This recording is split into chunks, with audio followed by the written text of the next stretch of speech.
ശിൽപ. So ഇന്നത്തെ എൻ്റെ video എന്ന് പറയുന്നത് ഒരു ട്രാവൽ വ്ലോഗാണ്. ഒരു നീണ്ട യാത്രയ്ക്ക് പോകുവാണ്. കാശിയിലൊന്നും അല്ല കേട്ടോ നീണ്ട യാത്ര. നമ്മൾ കണ്ണൂരോട്ടാണ് പോകുന്നത്. അതായത് കൊല്ലത്തുനിന്ന് കണ്ണൂരോട്ടാണ് പോകുന്നത്. കണ്ണൂർ പോകുന്നത് എന്തിനാന്ന് വെച്ചാൽ അമ്മുന്റെ കല്യാണം കൂടാൻ. അമ്മുന്റെ കല്യാണമാണ്. ആക്ച്വലി അമ്മുന്റെ കല്യാണം 31-നായിട്ടാണ്. പക്ഷേ ഞങ്ങൾക്ക് കല്യാണത്തിന് അറ്റൻഡ് ചെയ്യാൻ പറ്റില്ല. സോ ഞങ്ങൾ വിചാരിച്ചു ഞങ്ങൾ റിസപ്ഷന് പോവാന്ന്. അപ്പോൾ സെപ്റ്റംബർ 1-നാണ് റിസപ്ഷൻ. അപ്പോൾ അതിന് വേണ്ടിയിട്ട് പോകുവാണ്. അപ്പോൾ ഞാനും നീരജേട്ടനും ഉണ്ട്. അപ്പം നമ്മളിപ്പോൾ വീട്ടിൽ നിന്ന് ഇറങ്ങി. നമുക്ക് 8 മണിക്കാണ് ട്രെയിൻ.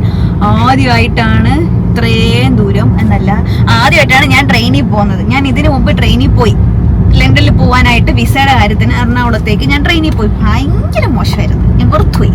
ഇത് പക്ഷേ ഇത് ഞാൻ മറ്റേ വല്ല വെട്ടം സിനിമയിൽ ദിലീപ് പോകുന്നത് പോലെയൊക്കെ ട്രെയിൻ, അങ്ങനെയാണ് എൻ്റെ മനസ്സിലെ ആഗ്രഹം. അങ്ങനെയൊക്കെ സംഭവിക്കുന്നത് എന്ന് വെച്ചാൽ അത്രയ്ക്ക് ഭയങ്കര കോമഡി ആയിട്ട് അങ്ങനെയല്ല. വർണ്ണായിരത്തിലൊക്കെ സൂര്യ അപ്പുറത്തിരിക്കുന്നു, ജ്യോതികയല്ല, പേരെന്തരായിരുന്നു, പേര് പറഞ്ഞു ഇങ്ങനെ ഇപ്പുറത്തിരിക്കുന്നു. അതൊക്കെയാണ് എൻ്റെ മനസ്സിലെ ട്രെയിനിലെ ആഗ്രഹങ്ങൾ. അതുപോലെയൊക്കെ ട്രെയിനിൽ പോകണമെന്നാണ്. ഇനി എന്താവുമെന്നൊന്നും അറിയില്ല. അപ്പോൾ എന്താ, ആർച്ചയാണെങ്കിൽ കുറെ ക്ലാസ് ഒക്കെ എടുത്ത് തന്നിട്ടുണ്ട്. അവൾ ഓൾറെഡി ട്രെയിനിൽ പോയി എന്ന് വെച്ചാൽ അവള് കോളേജിന്റെ ഭാഗമായിട്ട് all India north Indian trip അവൾ പോയിട്ടുണ്ടായിരുന്നു. അപ്പൊ അതിൻ്റെതായിട്ട് അവള് കുറെ എക്സ്പീരിയൻസ് വെച്ചിട്ട് ഇങ്ങനെ അലേർട്ട് ആയിരിക്കണം, സേഫ് ആയിരിക്കണം, അങ്ങനെ കുറെ കാര്യങ്ങളൊക്കെ എക്സ്ട്രാ സാധനങ്ങളൊക്കെ കയ്യിൽ തന്നിട്ടുണ്ട് കരുതാനായിട്ട്. അപ്പൊ എന്തായാലും ഇന്നത്തെ വീഡിയോ ഫുൾ അതായിരിക്കും നിങ്ങൾ കാണാൻ പോകുന്നത്. ചിലപ്പോൾ ഞാൻ പാർട്ട് 2 ഒക്കെ ആയിട്ട് ഇടും. അപ്പൊ എന്തായാലും നമുക്ക് പോയിട്ട് അപ്പോൾ അമ്മുവിൻ്റെ കല്യാണം മാത്രമല്ല, ഇവിടെ ധീരജേട്ടൻ്റെയൊക്കെ വീട്ടിലൊരു ഫാമിലി ഫ്രണ്ടായിട്ടെന്ന് പറയുന്ന ഒരു മിഥുൻ എന്ന് പറയുന്നൊരു മുതിനങ്ങളുടെ ഒരു ഫാമിലി ഉണ്ട്. അപ്പോൾ അവർ കണ്ണൂരാണ് താമസിക്കുന്നത്. അപ്പോൾ അവരുടെ വീട്ടിലും കൂടെ പോകാൻ വേണ്ടിയിട്ടാണ് ഈ യാത്ര. അപ്പോൾ രണ്ടും കൂടെ ഒരുമിച്ച് അങ്ങ് ആവട്ടെ എന്ന് വിചാരിച്ചു. അപ്പോൾ ഞങ്ങൾ ഫസ്റ്റ് അവരുടെ വീട്ടിലോട്ടാണ് പോകുന്നത്. അവിടെ 2 ദിവസം സ്റ്റേ ചെയ്തതിന് ശേഷം പിന്നെയാണ് അമ്മുവും രാഹുലും പ്രൊവൈഡ് ചെയ്തിട്ടുള്ള അക്കോമഡേഷനിലേക്ക് ഞങ്ങൾ മാറുന്നത്. സോ മിഥുനങ്ങളുടെ നിർദ്ദേശപ്രകാരം ഞങ്ങൾ പഴയങ്ങാടി ഇറങ്ങി. കാര്യം പഴയങ്ങാടിയിൽ നിന്ന് മിഥുനങ്ങളുടെ വീട്ടിലേക്ക് കുറച്ച് അടുത്താന്ന് പറഞ്ഞു. അല്ലെങ്കിൽ ഞങ്ങൾ കണ്ണൂർ ഇറങ്ങാനായിരുന്നു പ്ലാൻ ചെയ്തിട്ടുണ്ടായിരുന്നത്. അപ്പോൾ രാവിലെ ഒരു 7:30 ആയപ്പോഴത്തേക്കും ഞങ്ങൾ കണ്ണൂരെത്തി.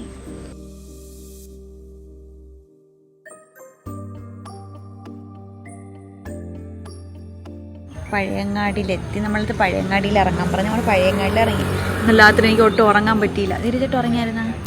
ഞങ്ങളുടെ കൂടെ അല്ല, ആ കൊച്ചിൽ വേറൊരു ആൻറ്റി ഉണ്ടായിരുന്നു. അവർ ലേറ്റായിട്ടാണ് വന്നത് കേട്ടോ. വേറെ ഏതോ സ്റ്റോപ്പിൽ നിന്നാണ് കയറിയത്. എന്നിട്ട് അവർ വന്ന് ഫുഡ് കഴിച്ച് ഉറക്കം തുടങ്ങി. ഉറങ്ങിയ ഉടനെ ഒരു കൂർക്കം വലി തുടങ്ങി. അവരുടെ കൂർക്കം വലി കാരണം ആ കോച്ചിലുള്ള വേറെ ആർക്കും ഉറങ്ങാൻ പറ്റിയില്ല. അവർ മാത്രം സുഖമായിട്ട് ഉറങ്ങിയിട്ട് ഒരു 4 മണിയാകുമ്പോൾ എണീച്ച് പോയി. അതിന് ശേഷമാണ് ഞാൻ ഒന്ന് ഉറങ്ങിയത്. എന്ത് ചെയ്യാനാ. നമ്മൾ മിഥുനങ്ങളുടെ വീട്ടിലോട്ട് പോവുകയാണ്. ബാക്കി പിന്നെ അവിടെ ചെന്നിട്ട് എന്താണെന്ന് എനിക്കറിയില്ല. നമുക്ക് നോക്കാം.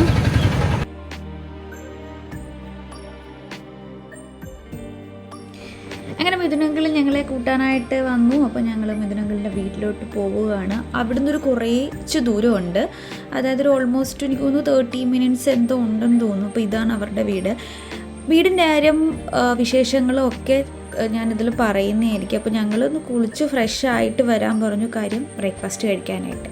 അവിടുത്തെ ബ്രേക്ക്ഫാസ്റ്റ് ഭയങ്കര സ്പെഷ്യലാണ്. അത് പ്രത്യേകിച്ച് നമ്മുടെ ഈ കൊല്ലം, ട്രിവാൻഡ്രം, കൊച്ചി വിട്ട് കഴിഞ്ഞാൽ പിന്നെ ഓരോ ജില്ലയിലെയും ബ്രേക്ക്ഫാസ്റ്റ് ഭയങ്കര സ്പെഷ്യൽ ആയിരിക്കുമല്ലോ. നീർദോശയാണ് രാവിലെ. അത് അവരുടെ മെയിൻ ഒരു ഫുഡെന്നാണ് പറഞ്ഞ്. പിന്നെ ഞങ്ങൾ ഒന്ന് കിടന്ന് ഉറങ്ങി കേട്ടോ. ഉറങ്ങിയതിന് ശേഷം പിന്നെ ഞങ്ങൾ ഉച്ചയ്ക്ക് ഫുഡ് കഴിക്കാനായിട്ട് പുറത്തുനിന്ന് ഫുഡ് കഴിക്കാന്നുള്ള രീതിയിൽ നല്ല ബിരിയാണി കഴിക്കാനായിട്ട്, കണ്ണൂരല്ലേ നല്ല തലശ്ശേരി ബിരിയാണി കിട്ടുന്നത്, നല്ല അടിപൊളി ബിരിയാണി കഴിക്കാനായിട്ട് പോയി.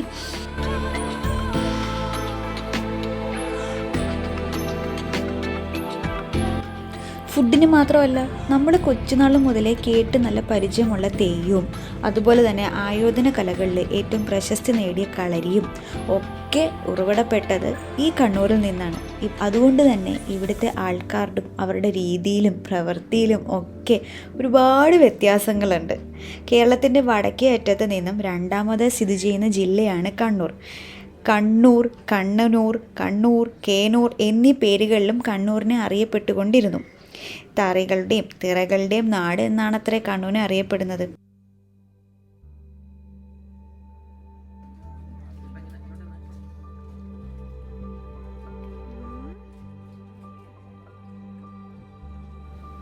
ഏഴുമല എന്ന് പറയുന്നൊരു പ്രശസ്തമായ മല അതിൻ്റെ അതിർത്തി പങ്കിടുന്നത് ഈ കണ്ണൂർ തന്നെയാണ്. നിങ്ങളിപ്പോൾ കാണുന്നത് ആ റൈറ്റിലോട്ട് നോക്കുമ്പോൾ കാണുന്നത് കംപ്ലീറ്റ് ഏഴുമലയാണ്.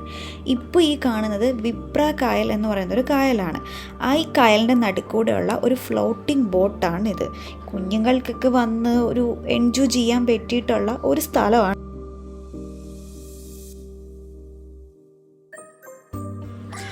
അടുത്തതായി ഞങ്ങൾ പോയത് മടായിപ്പാറയിലോട്ടാണ്.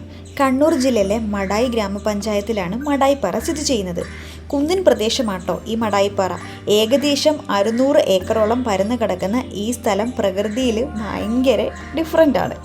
മടായിപ്പാറയുടെ പടിഞ്ഞാറ് ഭാഗത്തായിട്ടാണ് ഏഴിമല സ്ഥിതി ചെയ്യുന്നത്. ഏഴിമലയ്ക്ക് മുകളിലൂടെ നിന്നാൽ സൂര്യാസ്തമയം നല്ല അടിപൊളിയായിട്ട് കാണാൻ പറ്റും. പാറയുടെ തെക്ക് കിഴക്ക് ഭാഗത്തൂടെ ഒഴുകുന്ന പഴയങ്ങാടി പുഴയും മറ്റൊരു മനോഹര കാഴ്ചയാണ്. മടായിപ്പാറയുടെ പടിഞ്ഞാറേ ചെരുവിൻ്റെ ഒരു ഭാഗത്ത് വെങ്ങരയും മറ്റു ഭാഗത്ത് പഴയങ്ങാടി റെയിൽവേ സ്റ്റേഷനാണ് സ്ഥിതി ചെയ്യുന്നത്. വടക്ക് ഭാഗത്ത് അടുത്തുലയും സ്ഥിതി ചെയ്യുന്നു.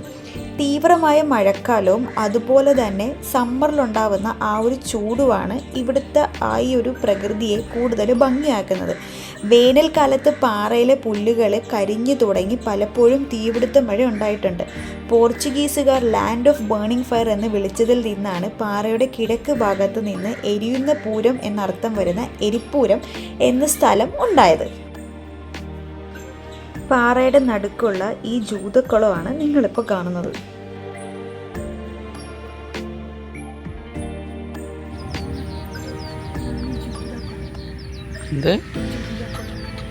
കേൾക്കുന്നില്ല. ഇതാണ് ജൂതക്കുളം. ജൂതന്മാരുടെ കുളമായിരിക്കും അങ്ങനെ ഈ പേര് വരാൻ.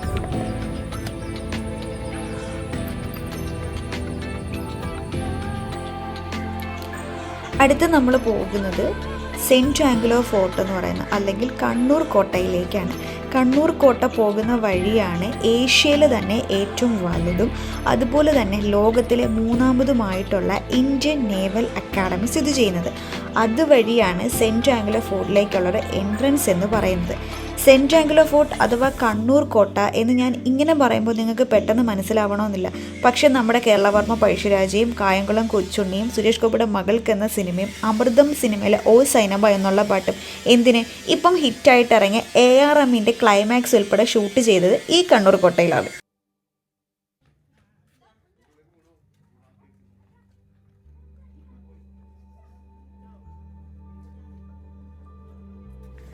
കണ്ണൂർ കോട്ട അഥവാ സെൻറ്റ് ആംഗലോ കോട്ട എന്ന് പറയുന്ന ഇത് സ്ഥിതി ചെയ്യുന്നത് കേരളത്തിലെ കണ്ണൂർ ജില്ലയിൽ അറബിക്കടലിനെ അഭിമുഖീകരിച്ച് കണ്ണൂർ പട്ടണത്തിൽ നിന്ന് 3 കിലോമീറ്റർ അകലെയായിട്ടാണ്. സമുദ്രനിരപ്പിൽ നിന്ന് 40 അടി ഉയരത്തിലാണത്ര ഈ കോട്ട നിൽക്കുന്നത്. ഇതിനൊരു ചരിത്രമുണ്ട്. എന്താണെന്നറിയട്ടോ? പോർച്ചുഗീസുകാരനായ ഡോൺ ഫ്രാൻസിസ്കോ അൽമഡോ ആണ് 1505 ഈ കോട്ട നിർമ്മിച്ചത്. അതായത് കോലത്തിരി രാജാവിൻ്റെ ആ ഒരു സമയത്തായിരുന്നു ഈ കോട്ടയുടെ പണി തുടങ്ങിയത്. ആദ്യ ദിവസം കൊണ്ട് ആദ്യ രൂപം പൂർത്തിയാക്കി. 158 വർഷം പോർച്ചുഗീസുകാർ ഈ കോട്ട ഭരിച്ചിട്ടുണ്ട്. ഡച്ചുകാർ പോർച്ചുഗീസിൽ നിന്നും 1663 ഈ കോട്ട പിടിച്ചടക്കി. ചെലവ് ചുരുക്കാനായി ഡച്ചുകാർ കോട്ടയുടെ വലിപ്പം കുറച്ചു. 110 വർഷം ഡച്ചുകാർ കോട്ട ഭരിച്ചു. 1 ലക്ഷം രൂപയ്ക്ക് അറക്കൽ രാജ്യത്തെ അലി രാജയ്ക്ക് ഡച്ചുകാർ ഈ കോട്ട വിറ്റു. പിന്നെ അതിനുശേഷം 1790 ബ്രിട്ടീഷുകാർ ഈ കോട്ട പിടിച്ചെടുക്കി. ഇത് മലബാറിലെ ബ്രിട്ടീഷുകാരുടെ ഒരു പ്രധാന സൈനിക കേന്ദ്രമായി മാറി. കോട്ടയ്ക്കുള്ളിൽ ഒരു രഹസ്യ തുരങ്കമുണ്ടെന്നാണ് പറയപ്പെടുന്നത്. കണ്ണൂർ കോട്ടയിൽ നിന്നും 21 കിലോമീറ്റർ അകലെയുള്ള തലശ്ശേരി കോട്ടയിലേക്ക് കടലിൻ്റെ അടിയിൽ കൂടിയാണ് ഈ തുരങ്കം നിർമ്മിച്ചിരിക്കുന്നതെന്നും വിശ്വസിക്കപ്പെടുന്നു. സൈനികർക്ക് രക്ഷപ്പെടാനാണ് ഈ തുരങ്കം ഉണ്ടാക്കിയത് എന്നാണ് വിശ്വാസം. അത് കറക്റ്റായിട്ട് നമുക്ക് അറിയാൻ പറ്റുന്നത് ARM എന്ന മൂവിയിലെ ക്ലൈമാക്സ് സീനിൽ അത് നമ്മൾ വ്യക്തമായിട്ട് കാണിക്കുന്നുണ്ട് കേട്ടോ. മാപ്പിള ബേ തുറമുഖം അറയ്ക്കൽ പള്ളിയും കോട്ടയ്ക്ക് വളരെ അടുത്താണ്. ആർക്കിയോളജിക്കൽ സർവേ ഓഫ് ഇന്ത്യയുടെ സംരക്ഷണത്തിലാണ് ഇന്ന് ഈ കോട്ട നിൽക്കുന്നത്.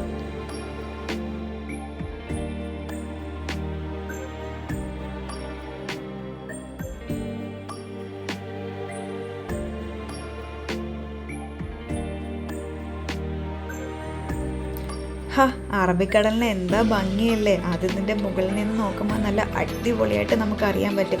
ഇവിടെ നിന്ന് നോക്കുമ്പോൾ അറബിക്കടലിൻ്റെ ഭംഗി നമ്മളിങ്ങനെ ആസ്വദിച്ചുകൊണ്ടേയിരിക്കും.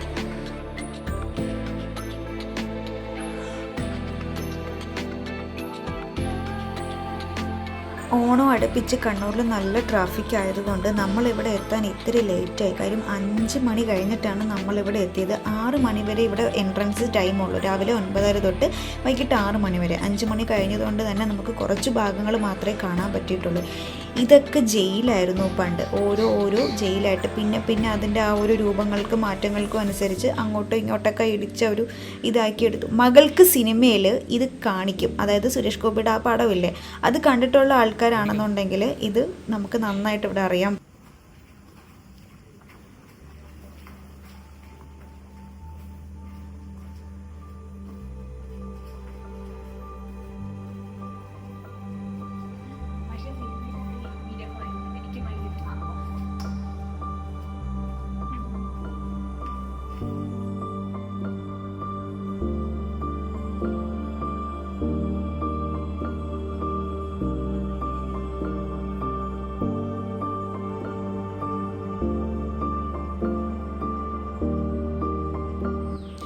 അവിടെ നിന്ന് ഇറങ്ങിയപ്പോൾ നല്ല മഴയായിരുന്നു. പിന്നെ കുറച്ച് നേരം നമ്മൾ കാറിൻ്റെ അകത്ത് തന്നെ ഇരുന്നു.